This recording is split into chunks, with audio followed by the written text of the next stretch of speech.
সুপ্রিয় দর্শক শ্রোতা, আপনাদেরকে স্বাগত জানাচ্ছি আমরা WHR টিভি থেকে। আপনারা শুনছেন আমাদের নারী নির্যাতন, নারী অধিকার, নারীর মর্যাদা বিষয়ক যে আলোচনা।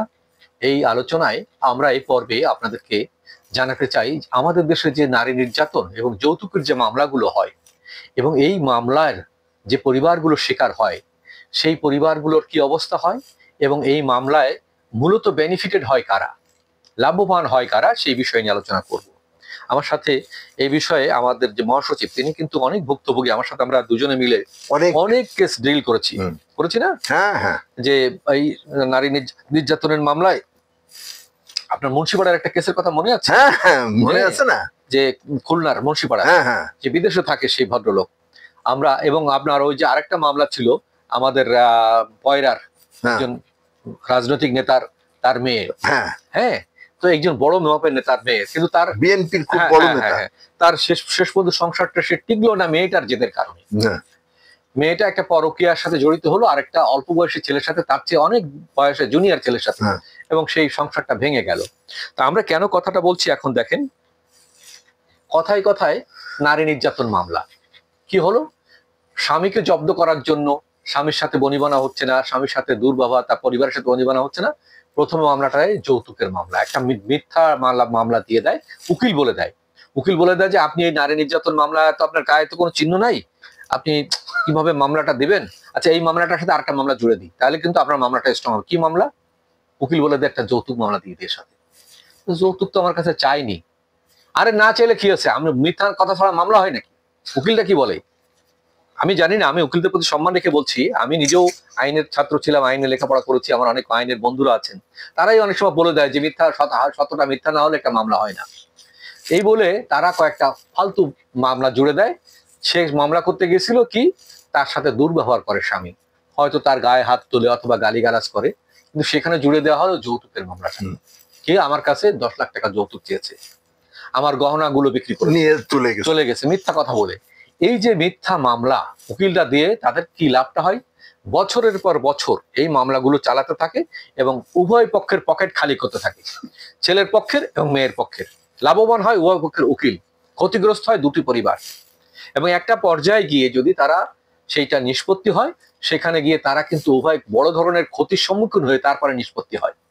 আর যদি নিষ্পত্তি না হয়, সেটা যদি তারা বিচ্ছেদ হয়, সেখানে লাভবান উকিলদাই হয়, কিন্তু ক্ষতিগ্রস্ত হয় ওই দুটি পরিবারের আত্মীয়তার ফলে যে সন্তানটি পৃথিবীতে আসছে, সে ওই সন্তানটি কিন্তু দুই পরিবারের কিন্তু অংশীদার।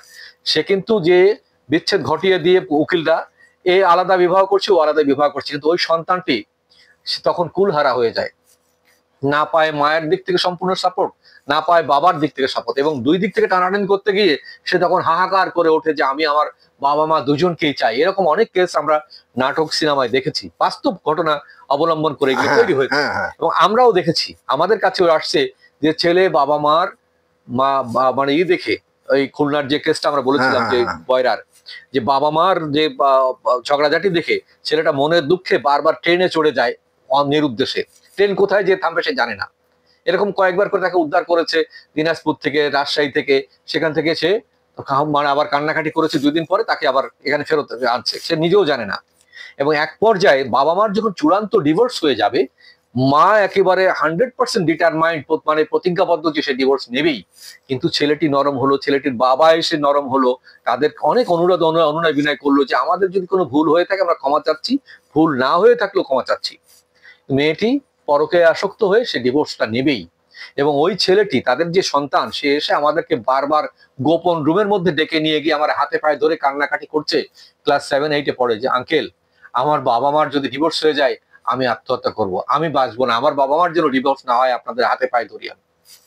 এই যে তার করুণ আর্তনাদ, করুণ আকুতি মিনতি, আমাদের চোখে পানি চলে আসছে, আমরা সহ্য করতে পারিনি। হ্যাঁ, কিন্তু শেষ পর্যন্ত সে ডিভোর্সটা হয়ে গেল মায়ের কিছু ওই পরকে আসক্তির কারণে। আমি জানি না ওই ছেলে পরবর্তীতে মাকে সম্মান করেছে কিনা, শ্রদ্ধা করেছে কিনা, ভালোবেসেছে কিনা, বা তার প্রতি তার কোনো সেই মমতা আছে কিনা আমরা জানি না, বা মানুষ হয়েছে কিনা আদৌ, সেটাও আমি জানি না, আমরা জানি না। কিন্তু এই ধরনের ঘটনার আমরা অহরহ ভুরি ভুরি ঘটনা আমাদের এখানে আসছে। এই মানবাধিকার সংস্থার মাধ্যমে কাজ করতে গিয়ে শত শত মামলা, পারিবারিক মামলা আমরা ফেস করেছি, এবং এই যে জিনিসগুলো আমরা দেখেছি যে একটা ছেলেকে ফাঁসিয়ে তার কাছ থেকে মোটা অঙ্কের তাকে ইমোশনালি ব্ল্যাকমেলিং, যেটা কথায় বলা হয় যে আবেগতাড়িত ভাবে তাকে প্রতারণা করা, ইমোশনাল ব্ল্যাকমেলিং করে তাকে 10 লাখ টাকা কাবিন লিখে 3 মাস 2 মাস পরে তাকে নোটিশ পাঠায় ডিভোর্সের জন্য আমার টাকা দিয়ে দাও। এরকম করে 5টি ছেলে 7টি ছেলের সাথে মেয়ে বিবাহ দিয়ে সে পয়সা দিয়ে সে বাড়ি করেছে, গাড়ি করেছে, সে অন্যরকম। এগুলো ধরা পড়েছে চক্রগুলো, পত্রিকায় নিউজ আসছে, অনেক পত্রিকায় আপনারা দেখেছেন, জাতীয় দৈনিকগুলোতে নিউজ আসছে। এরকম চক্রও আছে, এরকম ফ্যামিলি আছে, পিতামাতা আছে যারা মেয়েকে দিয়ে এই ব্যবসাটা করায়। আবার এমনও দেখা গেছে যে মেয়েকে বিয়ে করে, একটা ভালো ফ্যামিলির থেকে একটা মেয়েকে বিয়ে করে তাকে নিয়ে বলে আমি কিছুদিন দেশে থেকে তারপরে তারা বিদেশ চলে যাচ্ছে মানে ওইখানে নিয়ে বিক্রি করে দিচ্ছে। এরকম ঘটনা ঘটছে, এরকম ঘটনা দেখেন। আমাদের এই যে ঘটনাগুলো ঘটছে, এই ঘটনাগুলোকে এর প্রতিকার করার জন্য আমাদের ধর্মীয় অনুশাসন, রাষ্ট্রীয় অনুশাসন, আমাদের পারিবারিক যে অনুশাসন, সচেতনতা, সেগুলোর বলতে গেলে নেই। এগুলো ভেঙে গেছে এবং ছেলে মেয়েদেরকে স্বাধীনতা দিতে গিয়ে আমরা তাদের স্বেচ্ছাচারিতায় নামিয়ে দিয়েছি। তাদের সবকিছু মানতে গিয়ে, তাদের হ্যাঁ সাথে হ্যাঁ মিলাতে গিয়ে আমরা তাদেরকে বিপদগ্রস্ত করেছি।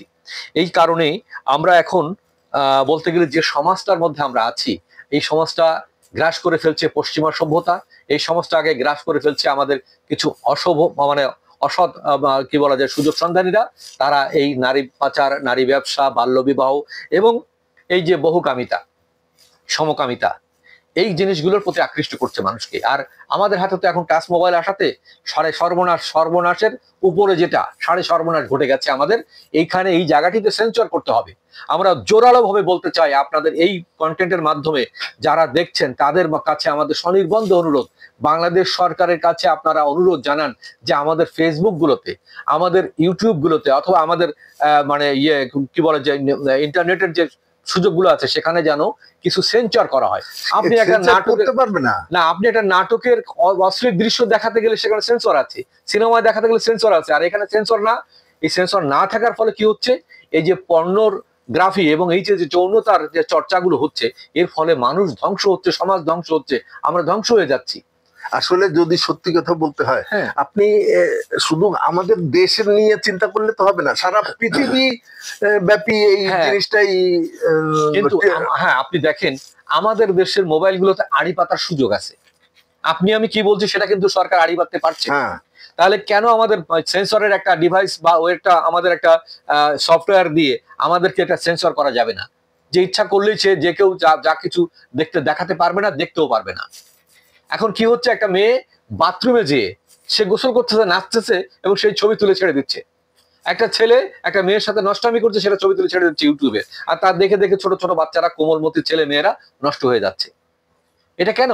এটার জন্য তো নারী নির্যাতনের অন্যতম একটা কারণ। এটা খারাপের দিকে সে আকৃষ্ট হচ্ছে, তারপরে যে নারী ধর্ষণের শিকার হচ্ছে। নারী শুধু তাই না, আপনি ভারতের যে চলচ্চিত্র, এদের যে চিত্রগুলো দিচ্ছে টিভিতে,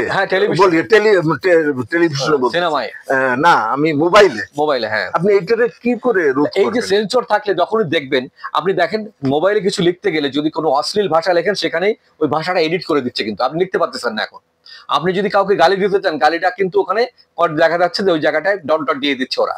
তাহলে কেন আপনি একটা পর্নোগ্রাফি আসতে গেলে, খারাপ ছবি আসতে গেলে, সেখানে আপনি কেন সেন্সরটা অ্যাপ্লাই করছেন না?